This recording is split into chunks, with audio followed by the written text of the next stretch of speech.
you do. Follow you anywhere. If our chances are getting brighter, but I want you to know I can't help but fight this feeling. I want you to try. Imagine living without it, without it. So let's go. Heaven is worth fighting for, you know. I've been standing right next to you, next to you. Oh, I know it won't be easy, but it's true. We will regret what we didn't do, what we didn't do, what we didn't do. I know you're feeling it too. This short is something. I know that this will take us higher. I'll do whatever you do. Let's take cover before our chances are getting darker. But I want you to know I can't help but fight this feeling. I want you to try. Imagine living without it, without it. So let's go. Heaven is worth fighting for, you know. I've been standing right next to you, next to you. Oh, I know it won't be easy, but it's true. We will regret what we didn't do, what we didn't do. I did kung fu my feelings sometimes. Got misdirected, you know what to say. And I was telling myself many lies, just like the old days. So is that what you want? I will bring it in. Another level and you feel like quitting. It will be tough and we will surely be paying the price. Don't know about you, but I feel we're winning. So let's go. Heaven is worth fighting for, you know. I've been standing right next to you, next to you. Hey, welcome to Freedom Church. We are so glad you chose to join us from all over the world. We are a global family of churches gathering in homes, venues and online. We are passionate about connecting anyone, anywhere. Come to know a life-changing relationship with Jesus. In a moment, our event will start. We will hear from around the world, worship together, and hear a life-changing message of truth and hope. Let's do church! Hi, welcome to Freedom Church Limassol. Come on, welcome everyone. It's great to have you with us today. Yes, my name's Martin. And I am Sunny, you know me. Yeah, and it's great to be together today to do church online and in person in our homes. Great. So if this is your first time joining us at Freedom Church Limassol online or in a home, you are so welcome. We love you. You're our VIPs. Yes, we love you so much, guys. And thanks for joining us, all the VIPs and all the people who are watching us. That's right. We'd love to hear from you. You can comment in the text box on the program on YouTube and Facebook. Yes. You can also email us limassol@freedomchurch.cc. Wow, okay. That's amazing. You can so get in touch with them. Yeah, you can write to people. Woo. Yeah, we can write to people, and we can give a call. We can meet up. Great to have you with us. Wow. This week was such an exciting week because happening? they launched the book on Wednesday. We had the book launch for Firestarters. Wow. And you got your copy? I got my copy. I got my copy. Been reading it. It's so exciting. What an amazing book. Yes. And this week we are doing, it's our fourth part in the Firestarters series. The three online. chapters are amazing, extraordinary. Yeah. I can't explain. You have to buy a copy. Yeah. You have to read it and watch the program. Come on. You can download it from Amazon on Kindle, or you can get a copy from me. I got spare copies. I will sell you a copy, €15. Yes, you can have one. Worth enough. Yeah, it's great. This week we got an exciting week. So Monday, 8:30 on Zoom, we have our prayer time. It's going to be great. We're going to meet together on Zoom, pray for our campus, pray for our nation, pray for the world. Yes, we have to pray, change the world with Come praise. on.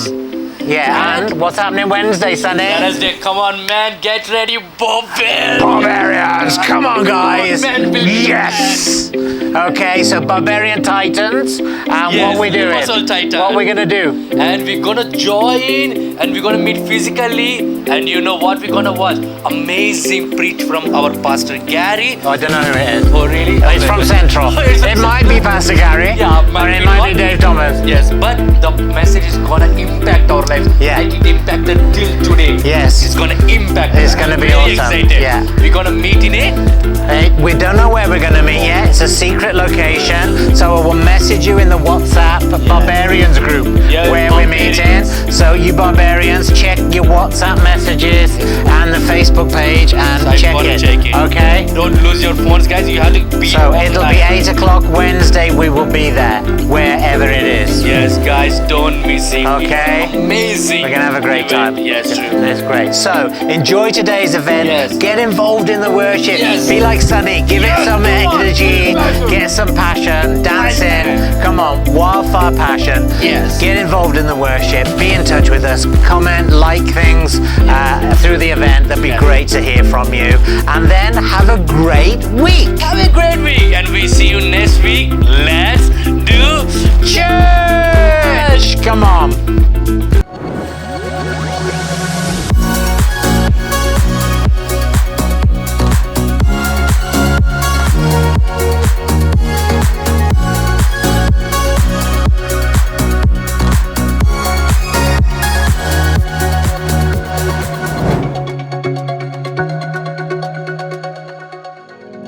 Hey, welcome to church today. It is so great that you have joined us. And especially if this is your first time, you are so welcome. My name is Florent and I am joining you from Kigali, Rwanda. Just incredible. I love my church. We are one church, many locations. We get to do church together on a Sunday across the world. It's just incredible. And wherever you're watching from, if you are online, would you just go ahead and type in the comment section. Just tell us where you're watching from.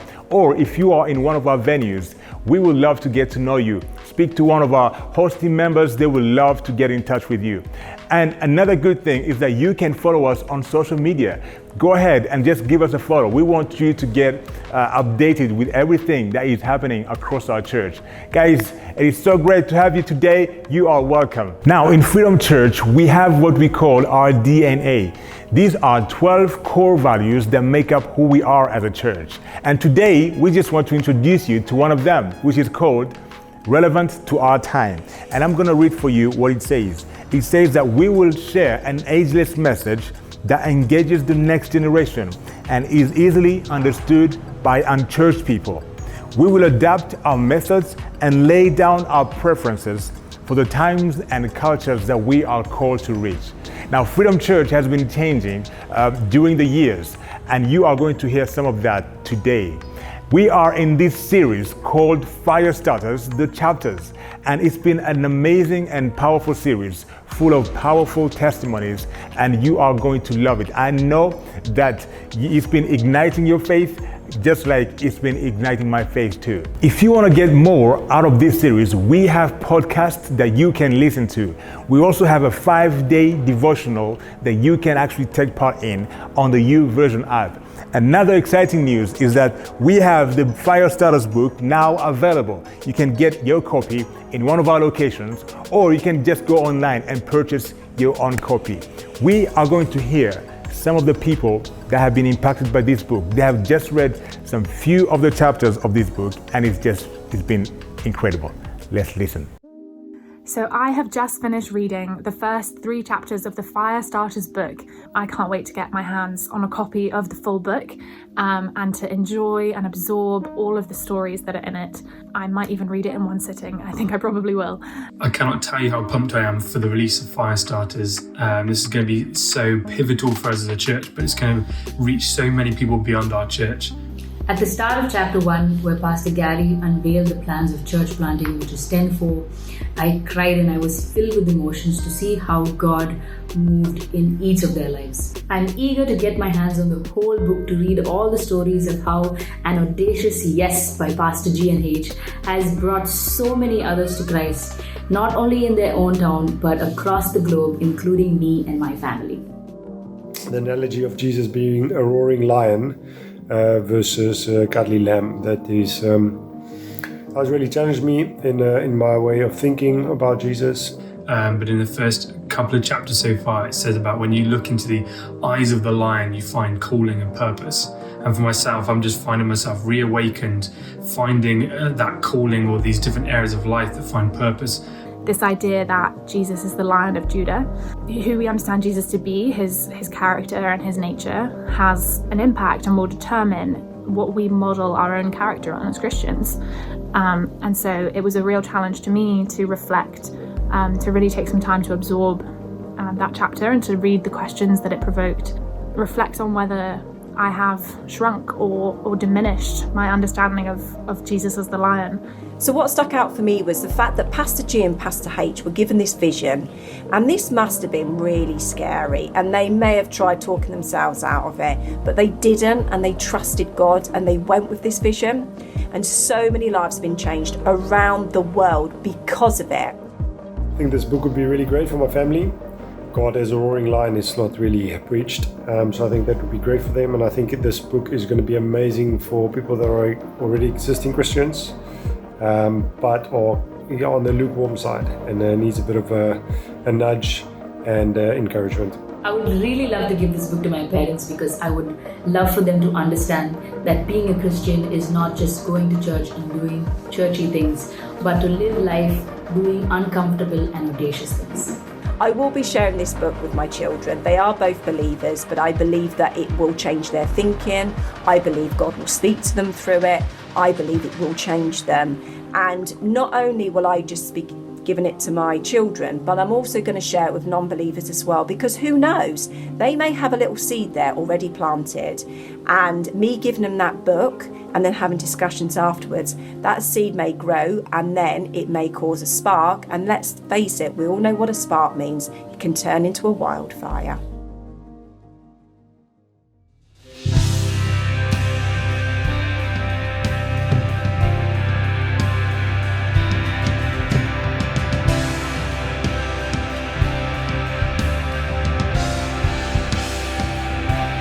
It's so good to be joining you wherever you are in this moment.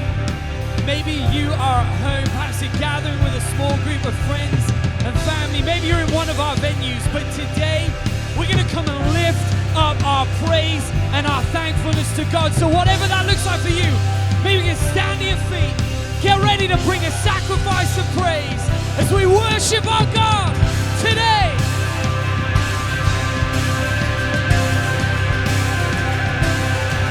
Come on, church, all around the world.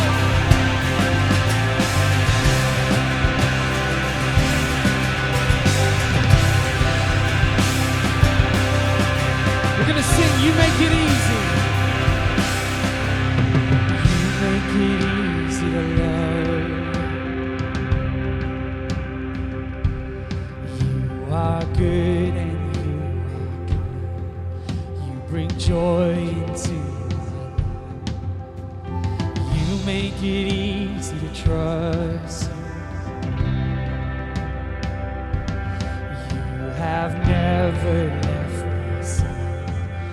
You've been faithful every time. And all I want is you, Jesus. All I want is you. You're the refuge. You are the refuge I run to. You are the fire that leads me through the night. I'll follow you anywhere. There's a million reasons to trust you. Nothing to fear, for you are by my side. Oh, I'll follow you anywhere. Follow you anywhere. Come on, church.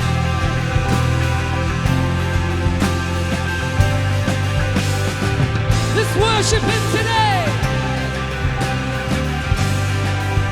Jesus, you came. Jesus, you came to my rescue. You took my place upon that cross. You redeemed what I had lost. Now my whole world revolving around you. Come on, lift it up. You're the center of my life. You're the treasure. You're the prize. All I want is you, Jesus.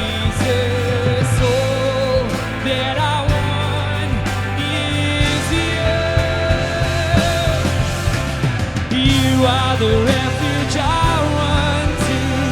You are the fire that leads me through the night. I'll follow you anywhere. There's a million reasons to trust you. Nothing to fear, for you are by my side. I'll follow you anywhere. Come on, freedom! Whoa, follow you anywhere. Whoa, let's sing it again.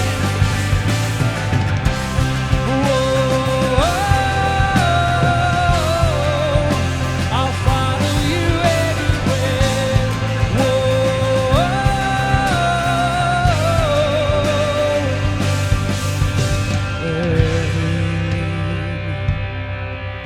Whatever it costs me, all I want is you. Jesus, all I want is you.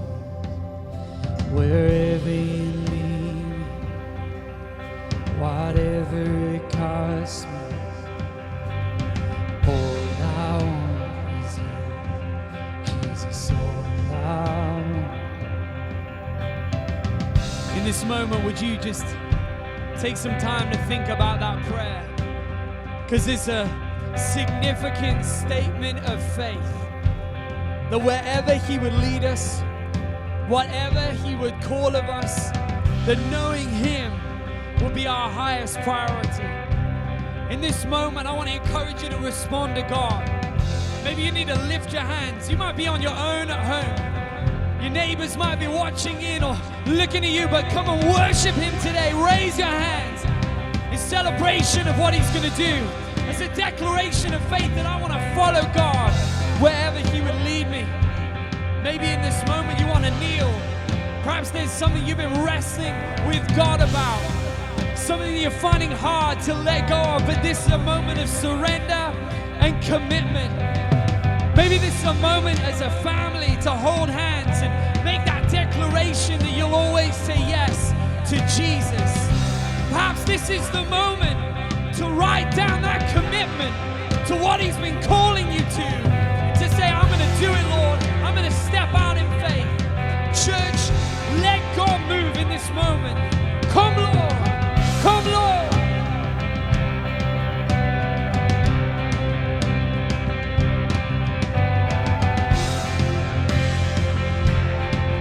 Come, Father, in every room, in every venue, God. Lord, across India. Lord, in this moment, the courage to step out where there's been failure before. Redemption is your name, Jesus. All across Africa, America, here in Europe, in the UK. Church, we're going to sing those words in one more moment. Would you come and make that declaration with me? That wherever He leads us, all we want is Him. You ready?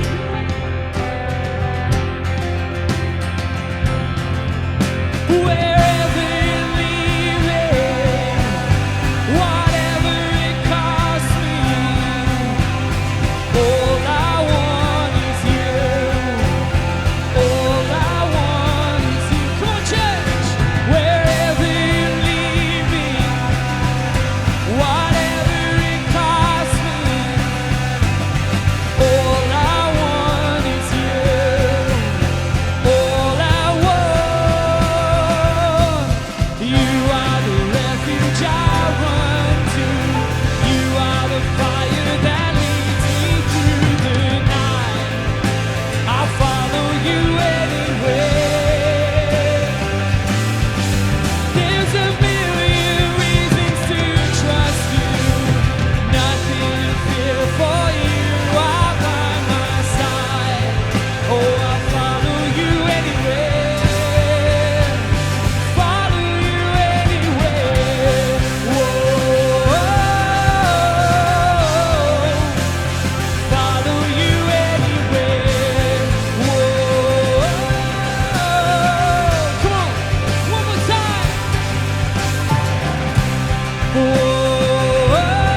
are pressed on each side.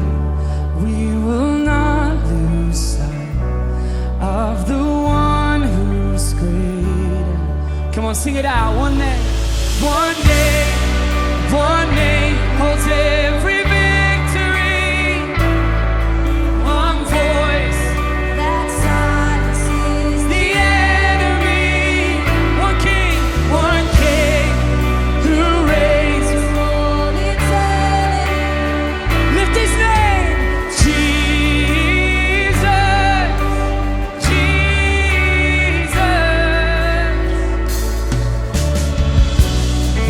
The battlefield, your power is revealed. Giants fall defeated.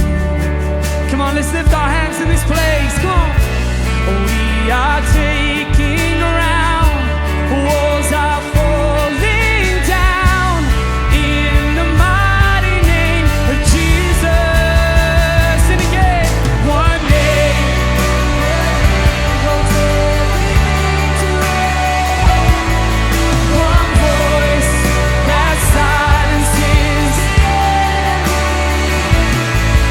One king who reigns for all eternity.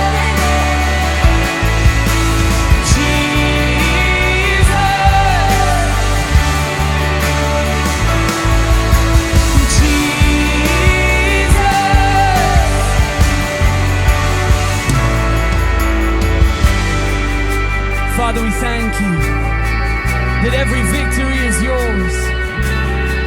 Every victory, in every way.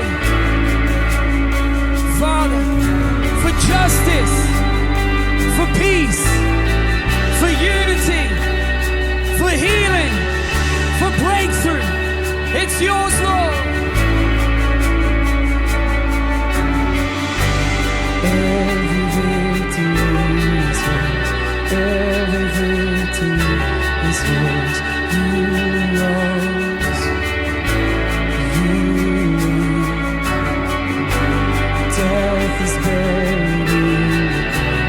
Hell cannot defy you. You rose. You reign. And every victory is yours. Every victory is yours. You rose.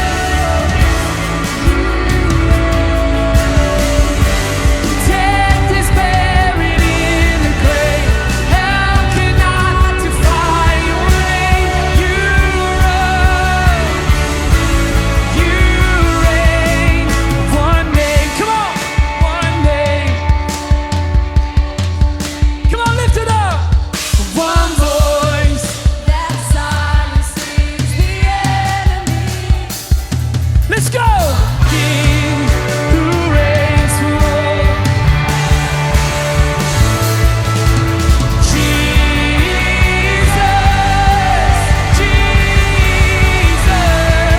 One name. Come on. One name.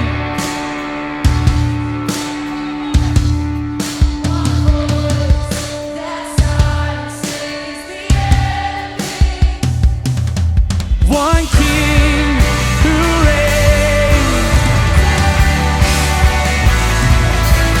Jesus. One name. One name.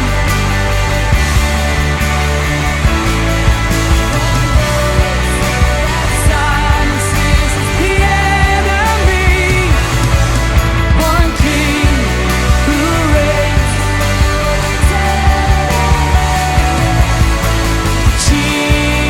Jesus, Jesus, Jesus,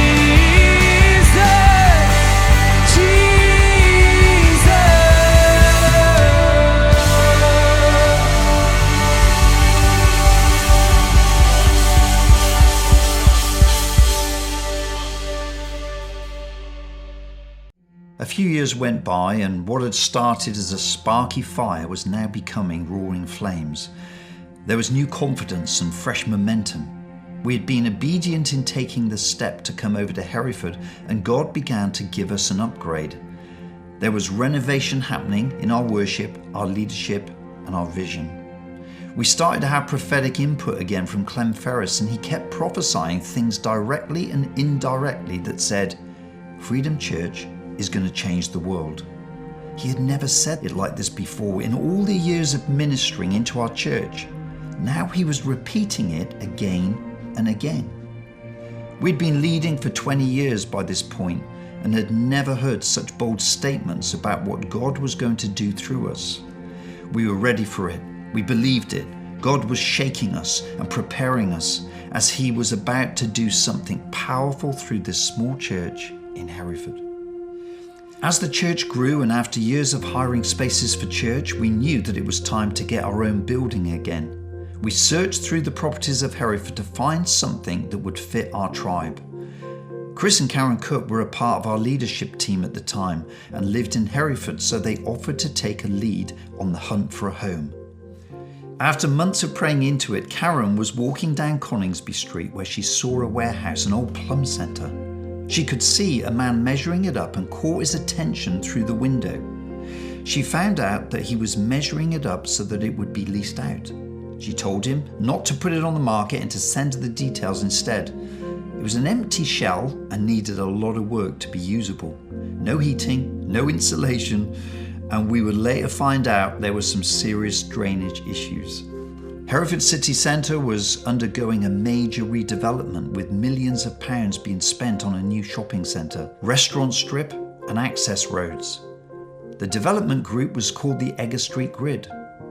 The access road to change the traffic system of Hereford was going right through the building that we were trying to get planning permission for.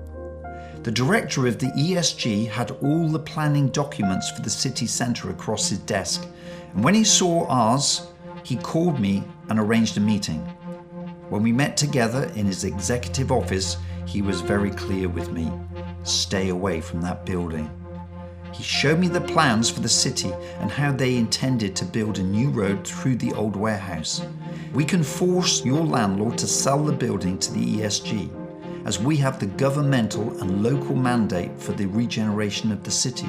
It's called a compulsory purchase order, a CPO. And if you make all these renovations, you would lose everything you have invested into it. I told him I'd go away and pray and consider what he said. It was an incredibly difficult decision, and I was leaning into God more than ever before. The council came back and gave us a temporary planning permission for 12 months while they looked at it further for the long term. I shared the journey with the church so they could be praying and standing with us. One of the small group leaders came to me, serious and earnest. You could tell that he had something important to say. I want you to know something. If we go for this and we take the lease on the building, make all the renovations to it and spend every penny we have, then they take it from us, I will still back you. I will still believe in you and the vision that God has given you. I was stunned. Sometimes you get stirred and encouraged from the places you don't expect, but it gave me the courage I needed. I prayed, I sought counsel, and I still felt the same conviction that this was the building God was calling us to. Despite the limited permissions of just a year, and regardless of threats of a multi-million-pound government-backed organisation, I had to follow what God was leading us to. We set our people to work on clearing out the dirty, tired old place, and it was a picture of joy. People with sledgehammers and smiles covered in dust and dancing as they worked. God had given us land in the city, a place of our own. It would be a staging ground for invasions all around the globe to advance the gospel. We moved in March 2009, and it was an incredible time of growth. There was a buzz about the place, another fresh wave of momentum as we opened our doors. I decided the only way to open my sermon was with a zip wire. So when it was time for the message, I zipped from the balcony down to the stage. We were building the kingdom passionately, but we were going to have some fun along the way too. We opened up our building for the community and made it available to charities and organisations that would want to hire the space. We used for parent and toddler groups, drama groups, dance groups. It was vibrant and always filled with different people using it and enjoying the spaces we had created. After about a year, we had a booking from the ESG. They were using it as a meeting place for one of their planning meetings. I saw the director of the ESG and he asked to meet with me again. I was intrigued to know what was going to happen next. Was he going to make his move to force us out? He looked at me and said, "You didn't listen to me, did you?" I grinned, still wondering what he was thinking. He continued, "Well, we love what you have done with the building. It has become a real centre for the community. The ESG isn't just about commercial regeneration, it's about community regeneration. And what you have been doing is an amazing example of what we want to see." I tried to restrain myself from punching the air and bellowing the name of Jesus. He went on to tell me that they had redrawn and restructured the entire access road to allow us to stay where we were. They no longer had plans to knock down our building and saw us as a key part of regenerating the community. The change had cost them lots of money. God had rewarded our faith once again, even when it felt like the odds were against us. We are just excited about what God is doing, and there is seriousness, there is tears for God, and there is joy and laughter in His house. Hello church, my name's Josh and I am so excited to get to share with you the next part of this Firestarter series. It is such a privilege to be able to share this word with you today. I've been involved with this book for the last 3 years and I can't believe that you can finally get yourself a copy. It's just amazing. And I just want to encourage you that this book, it was designed to ignite a faith, provoke a fire in the soul. And so as well as getting this book for yourself, I just want to encourage you, who have you got a vision to get it for? Is there someone in your world right now that you think they need to have their fire stoked? They need to have their faith ignited. Get this story into their hands. It's like, this is what it's been designed for. So this book, it's available. Get your hands on a copy. Make it happen. Get a vision for someone. Invest. Be generous, because you do not know what the implications, what the impact of that might be. Have a faith and expectation of what God can do. Don't just believe for a book for yourself, but actually believe for someone else too. So just encourage you, go out and get that and get a vision for it. Now, we had this amazing excerpt before this message today, all about our miracle that we saw at Coningsby Street. I was there at the time and it's so amazing to hear that story retold and get my faith reignited. But I think one of the things that comes across in this story so powerfully is it is a David and Goliath story. You've got this little church, this little organization. We don't even own this building, against this government-backed superpower that can basically say, we will demand to buy your property. Doesn't matter how much you've invested in it. Doesn't matter how much you've done with the property, because we're going to build a road. We're going to rip it down, even if you put every penny you've got into that building. And yet, David overcame Goliath. We saw a victory. We saw that provision. And it was just the most amazing thing that God did through that story, and I hope it inspired and ignited you. But it really is a David and Goliath story. It is a tale of overcoming against the odds, and that's just one of many in the book where we have these encounters where we come against challenges and we overcome them. And I think that it's so encouraging to see how God does that again and again in the story of our church, which you can read all about in the Firestarters book. But this David and Goliath story, I thought we need to talk about it. We need to come and hear some of that scripture, because this story, this David and Goliath story, it is as famous with non-Christians as it is with Christians. There is something about this story that has resonated for thousands of years, for generations, And so I want us to look at the scriptures today. So if you're here for the first time in church today, be encouraged, because you probably know a little bit about this story already. And we're so glad that you joined us today for this series. But we're going to talk a little bit about the original story. What does the Bible actually say about David and Goliath? And we find this story in the book of Samuel in the Old Testament, where we hear about this whole scene that goes on. And what's happened is the Philistines have invaded Israel territory. And it's a battle between the Philistines versus the Israelites. So two camps are set up on two hills. You've got the Philistines on one side, the Israelites on the other. And then there's a valley in between where they foresee a battle taking place. But what happens, rather than two armies fighting one another and going at it, a duel is proposed. Instead of the two armies fighting, what if our great fighter and your great fighter represent both armies, and whoever wins, that will dictate where the victory is, rather than both armies going to battle. So I want to read this in 1 Samuel 17 from verses 8 to 11 and tell some of this story, okay? Goliath stood and shouted a taunt across to the Israelites. "Why are you all coming out to fight?" he called. "I am the Philistine champion, but you are only the servants of Saul. Choose one man to come down here and fight me. If he kills me, then we will be your slaves. But if I kill him, you will be our slaves. I defy the armies of Israel today. Send me a man who will fight me." When Saul and the Israelites heard this, they were terrified and deeply shaken. This guy we have in the Bible tells us he's about 9 feet tall. He's this monster. He's this beast. But also the Bible tells us he declares himself, "I'm the Philistine champion. I'm the one that's overcome the most battles. I'm the one who's seen victories. I'm an experienced warrior."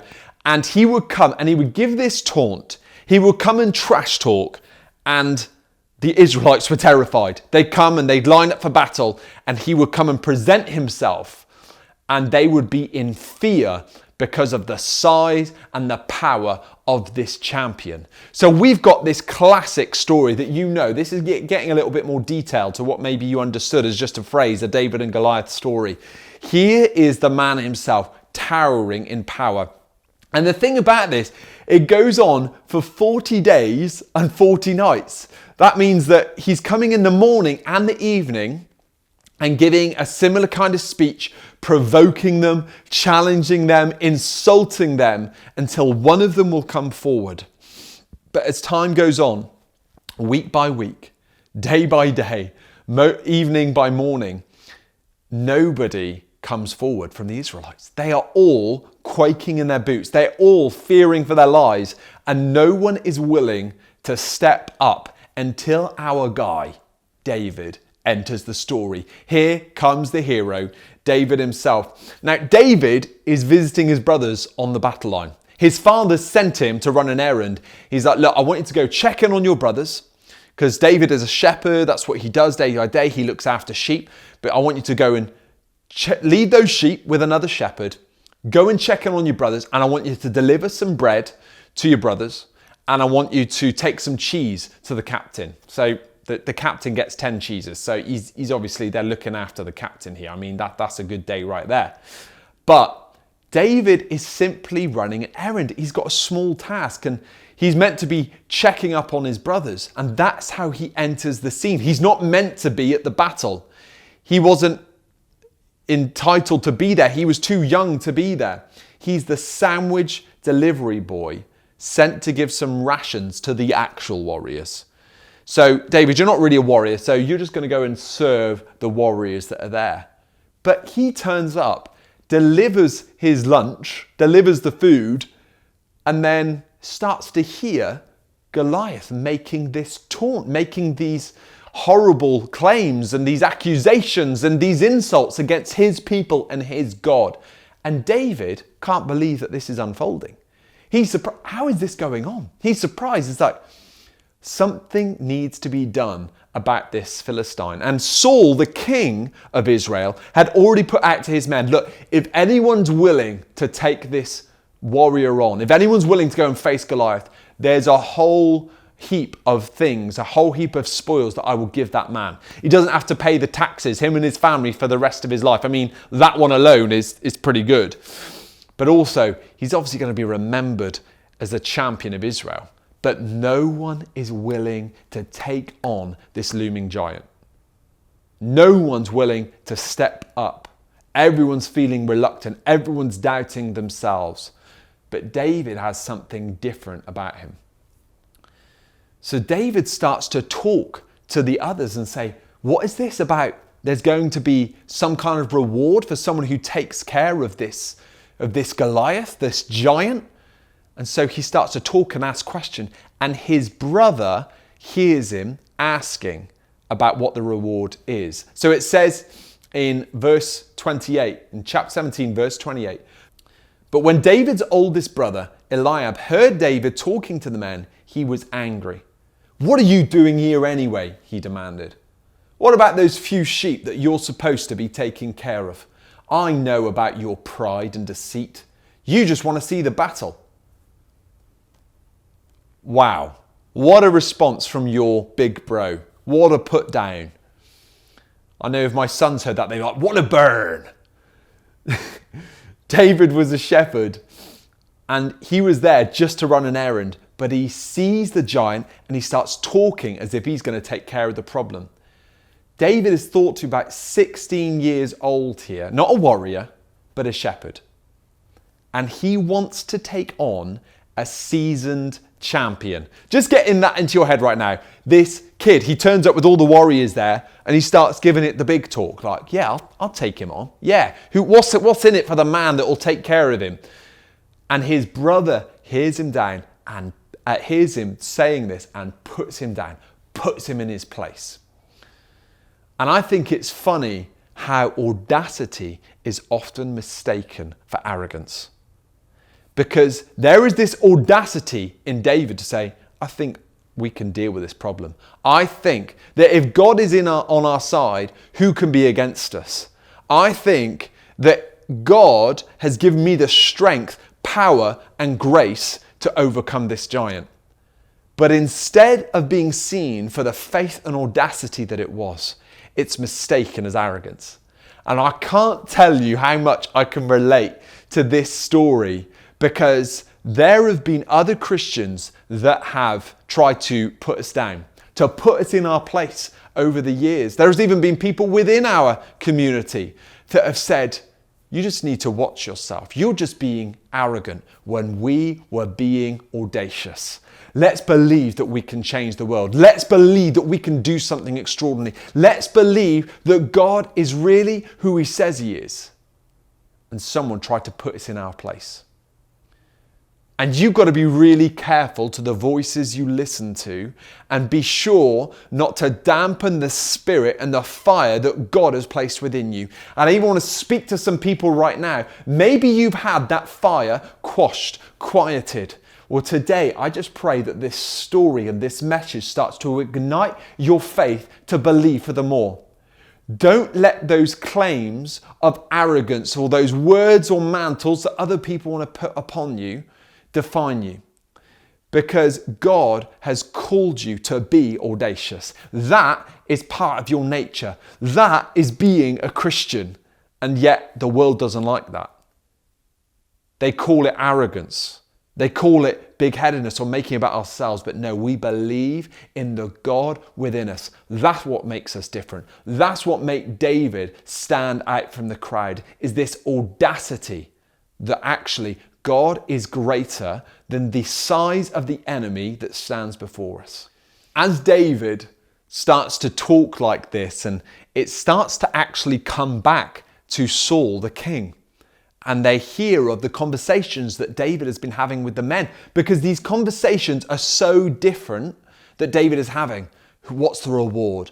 I think I can do something about it. That's the idea, I think, of how he's speaking. It gets back to the king. And so the king himself calls upon David to come and see him, because he wants to speak with David and hear David for himself. And in verse 32, it says, David said to Saul, Let no one lose heart on account of this Philistine. Your servant will go and fight him. I just think that when we lose that audacity, that fire, that spirit, the way that we're called to be, we can lose heart.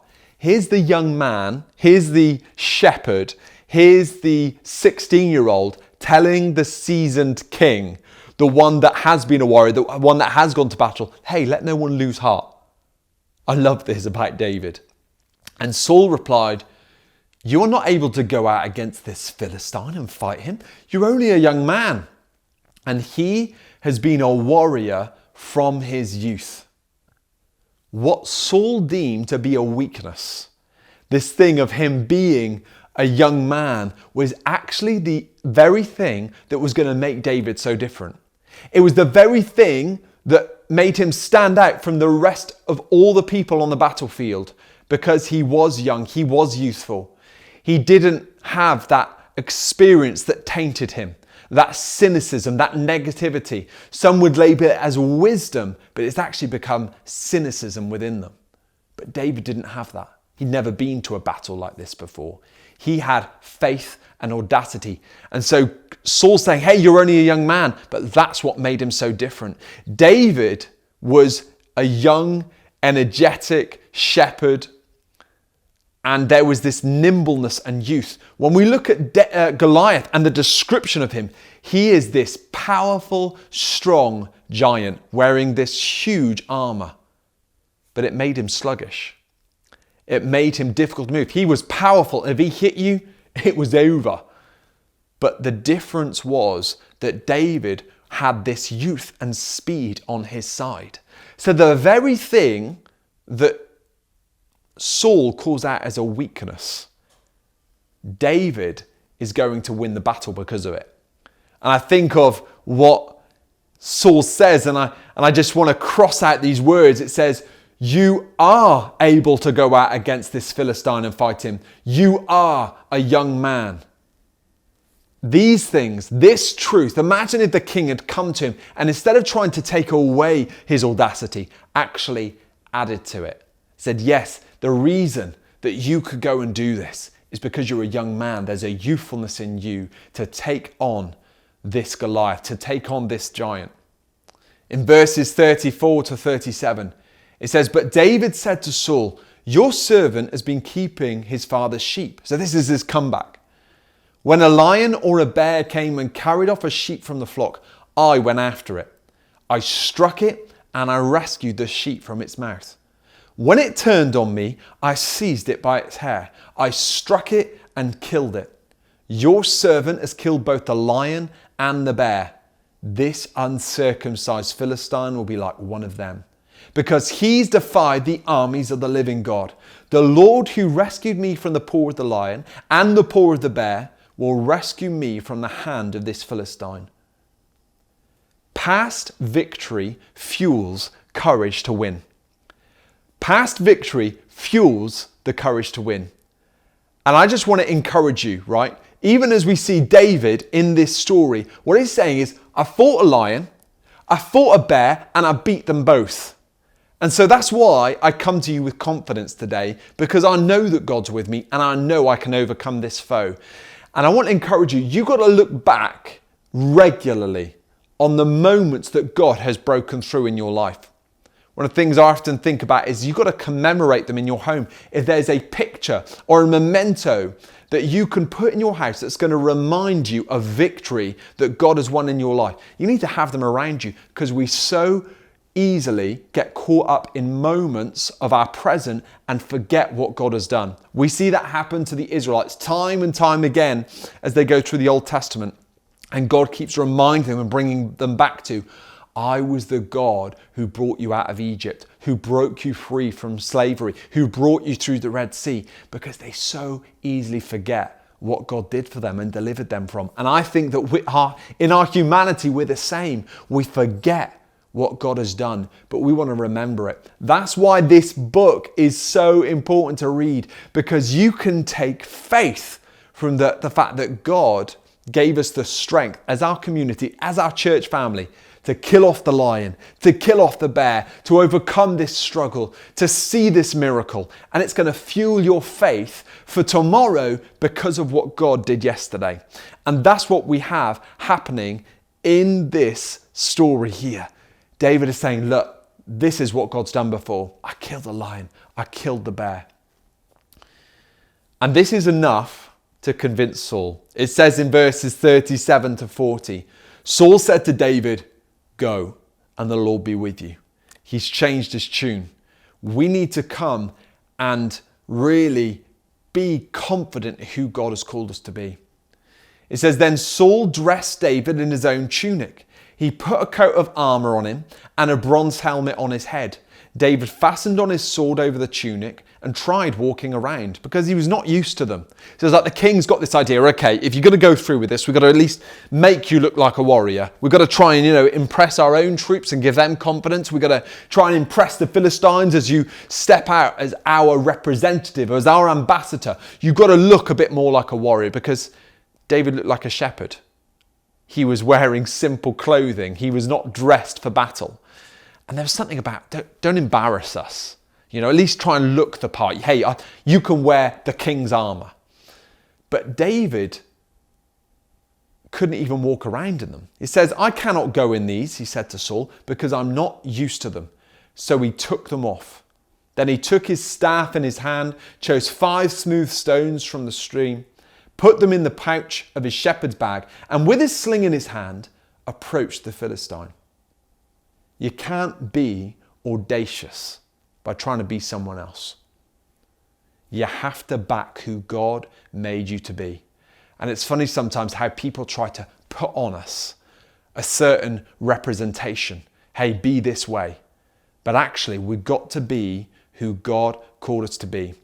And when we have that audacity rise up in us, you can often feel people just trying to take the edges off some of that wildfire, some of that passion.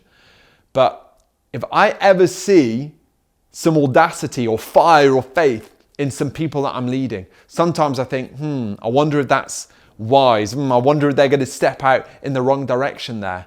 But I try to stop myself from giving that advice because actually I want to stir fire in them. And if they've got faith for something big, who am I to step in the way and try and take the edges off that? And in fact, I try and go the other way where I'm like, hey, you need to believe for more. I want to stir your faith. God can do something that you're not asking for. You need to believe and ask for more in your life because God is waiting to do it. God was waiting to bring victory against Goliath.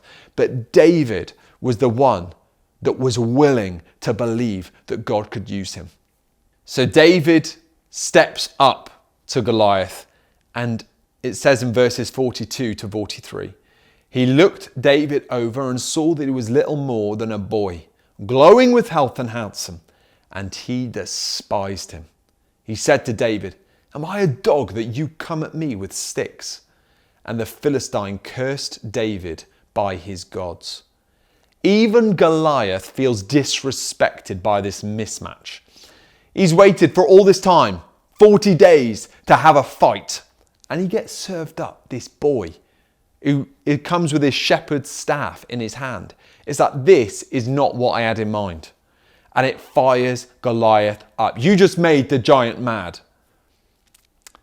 But then in verses 45 to 47, it says, David said to the Philistine, you come against me with sword and spear and javelin, but I come against you in the name of the Lord Almighty, the God of the armies of Israel, whom you have defied. This day the Lord will deliver you into my hands, and I'll strike you down and I'll cut off your head. This very day I will give the carcasses of the Philistine army to the birds and the wild animals, and the whole world will know that there is a God in Israel. All those gathered here will know that it's not by sword or spear that the Lord saves, for the battle is the Lord's, and he will give all of you into our hands. What a speech. What a moment where this young warrior, imagine you stepped up, but it's like the heart's beating in the chest. But he gives this speech in front of both armies, in front of Goliath. Such is the audacity, threatening Goliath. It's like, hey, I'm not just taking you down, all of the army behind you, they're all going down. And he makes this statement. And I want you to take this away from David, from this truth. You got to say it before you see it. You got to say it before you see it. Now, there is something about, hey, you got to back up what you say and you got to carry it through. But there is such power in our words. I just think of, if you want to be someone who's audacious, like we heard in the Coningsby Street story, like we hear with David, is you've got to come and you've got to say it before you see it. I think that sometimes we're like, well, let's just wait and see. That's not faith. That's not audacity. That's a risk-free life. That's trying to save face. That's not the life that God called us to, church. We are called as Christians to say it before we see it, to pray it before we see it, to speak it out, to declare the victory before it happens. So we got to start getting verbal. We got to start getting vocal with what God is going to do, speaking out faith, speaking out declaration, speaking out who God is over a situation, taking the promises of his word and speaking them out over our circumstances, over the circumstances of our friends, our family around us. Because we are called to have this heart of audacity bursting out from us, just like David. And the reason this story is so famous is that David runs down to the battle line. He takes his sling and he thrusts a stone right into Goliath's head and he knocks him over. He goes up to Goliath, cuts his head off with Goliath's sword, and he wins the victory. And it's the most amazing story because the odds were against him. Quite incredible. But what does this ancient story, what does this mean for us in 2022? I want to tell you, you've got to be a scrapper. You've got to be a fighter. If you want to be audacious, if you want to follow in the footsteps of this great story, not just in the Bible, but the great story of our church that God has written around the world, you've got to come ready for a fight. You've got to come ready to be audacious. You don't win by being a pretender. You don't win by being a pretender.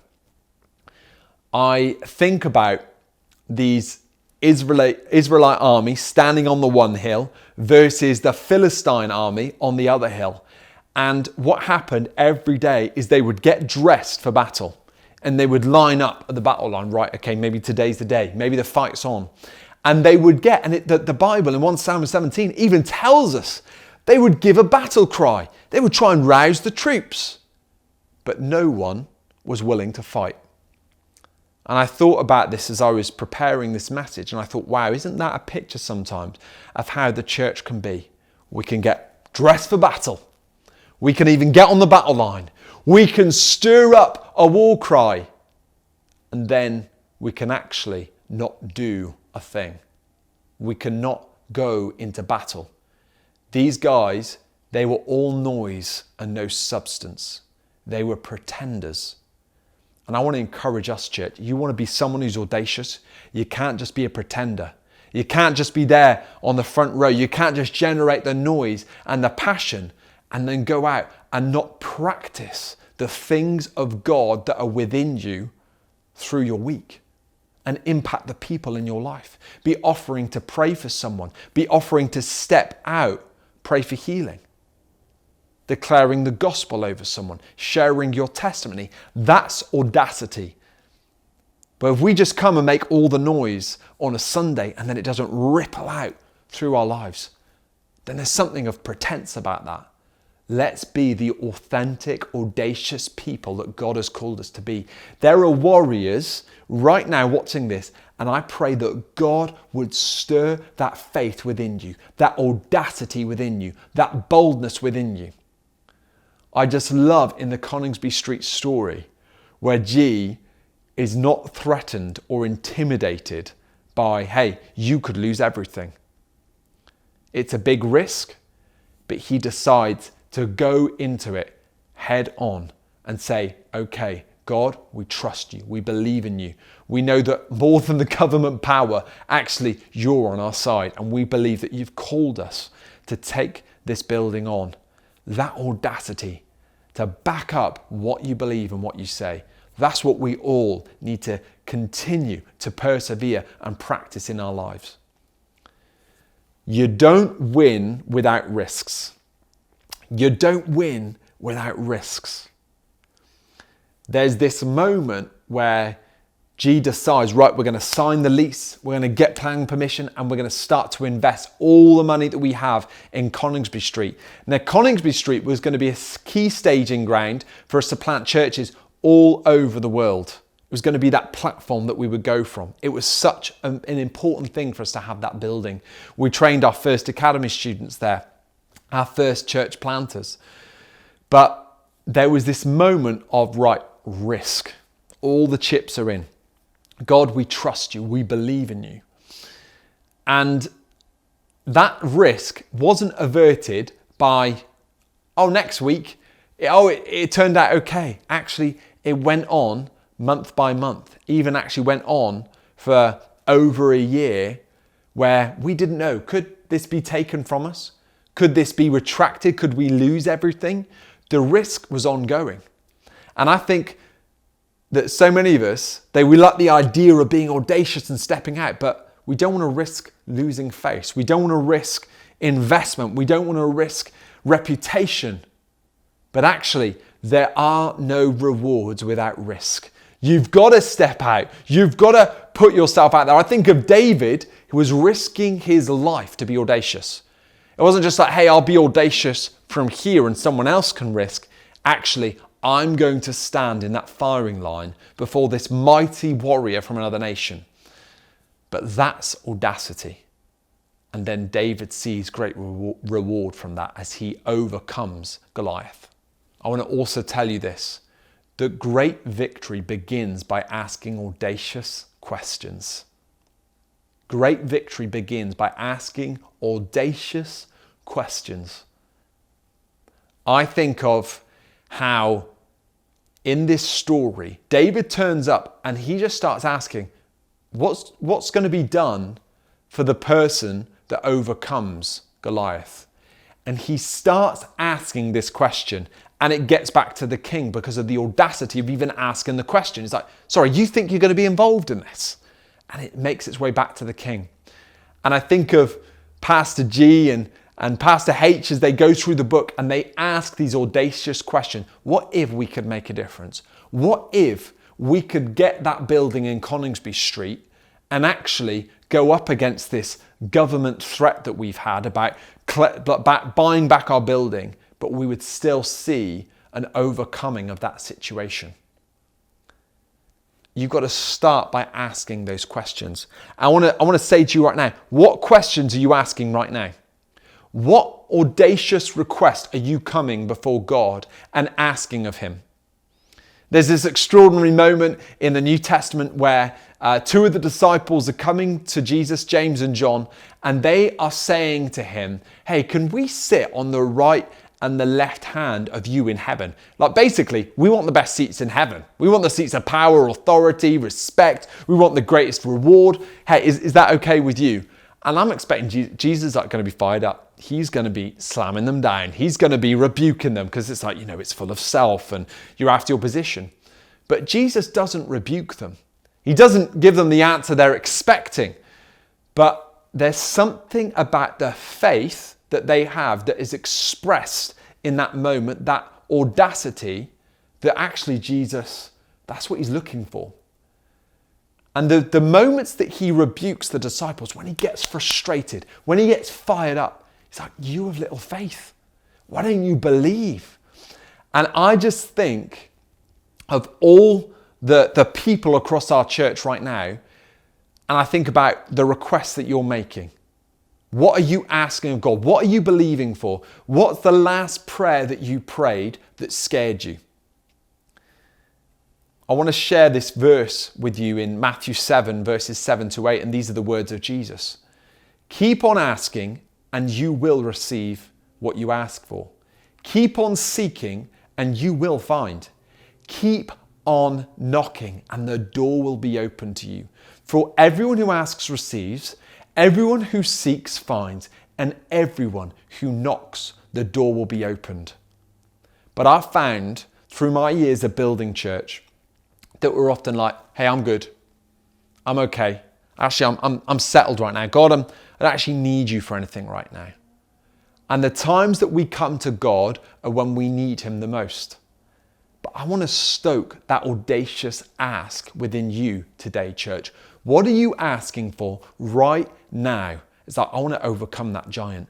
I want to see that giant fall. Maybe it's something to do with your finances. Maybe it's something to do with your health. Maybe it's something to do with salvation for a family member, a friend. Maybe it's something to do with your job. Maybe it's something to do with building the kingdom in Saltwinds, our media arm of our church.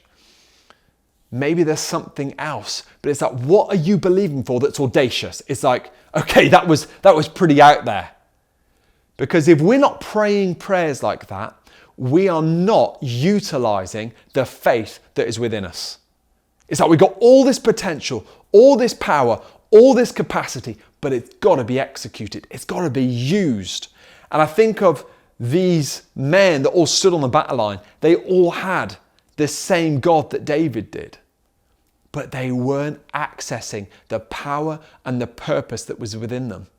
And what makes this story so different, this Firestarter story, I think that is because we had senior pastors that said, we really believe God is who he says he is. And so we're going to start living like it and putting a demand on his promises and start walking in ways that are audacious, believing for the more that God can do.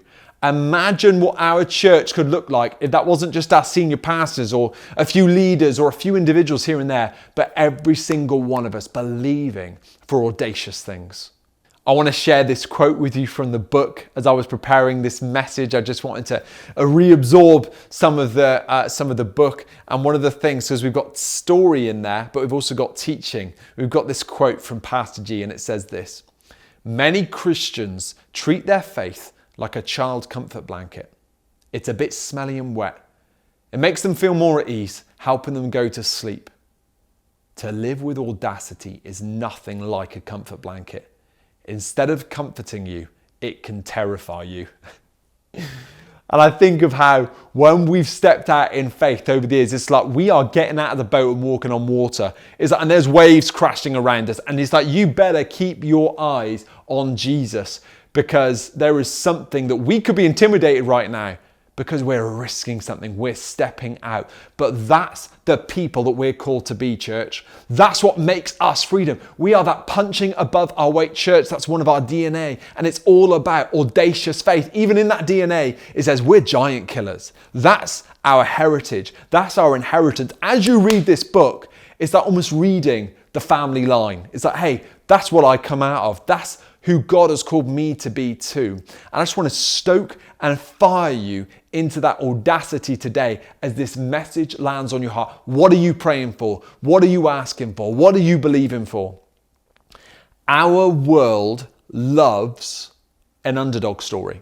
This is the ultimate, probably oldest underdog story we have in the world. David and Goliath. But whether it comes to sports, whether it comes to health, someone overcoming their odds against health, in business, these always make amazing films. They always make inspiring stories because someone came up against the odds. And the only way you get to write a story like that is that you put yourself up against something far bigger than you, that you couldn't possibly do in your own strength. That's the only way you get to be a part of this narrative where we write a story that is so much bigger than we could ever do by ourselves. It is only God. But you've got to then start facing up to some things that are far bigger than you. How can you punch above your weight? You've got to go in a bigger weight class. You've got to believe for more. You've got to take on something more. You've got to get audacious against something that looks perhaps intimidating to everyone else. But you believe that God can use you, that God's power is in you, that actually if you come and you stand in faith that all things are possible through the name of Jesus. So I want to ask you once more as we finish this message, what are you asking for right now? What are you believing for? What giants are you going up against? What can you see God overcome if you'd only step out in audacity? Don't stay with that comfort blanket faith, but come and get that faith that causes you to stir and step out against every giant, against everything that seems to loom or intimidate. You can step up in Jesus' name. So I pray every single one of you watching this message today, I pray that God would stir and ignite you to believe for more and to go after his kingdom purposes, because God is ready and willing to answer those prayers. In that scripture I prayed, it's that the one that keeps knocking, the one that keeps asking. Just because you ask once, don't let it stop you from asking again. Knock again, ask again, seek again. And his promise for you today is you will find it. You will be answered, but you've got to go and pursue it. You've got to go and fight for it. So bless you, church. I'll hand over now to all of your location leaders. Hey, I hope you enjoyed this event today. My name is Tracy, and along with Martin, who you met at the beginning of this event, we're the pastors of Freedom Church right here in Limassol. If you did enjoy it, if you've got any questions about who we are, if you'd like to get involved with us as a church right here in this city, you would be so welcome. You would be so welcome. We have an amazing campus full of people who love Jesus, and we would love you to be part of that. We have things through the week as well, as Martin and Sunny told you at the beginning. And so yeah, drop us a message. You can email us at limassol@freedomchurch.cc. We're also on Instagram and we're on Facebook. We hope you have an amazing week. We'll be here the same time, same place next Sunday. Have an amazing week.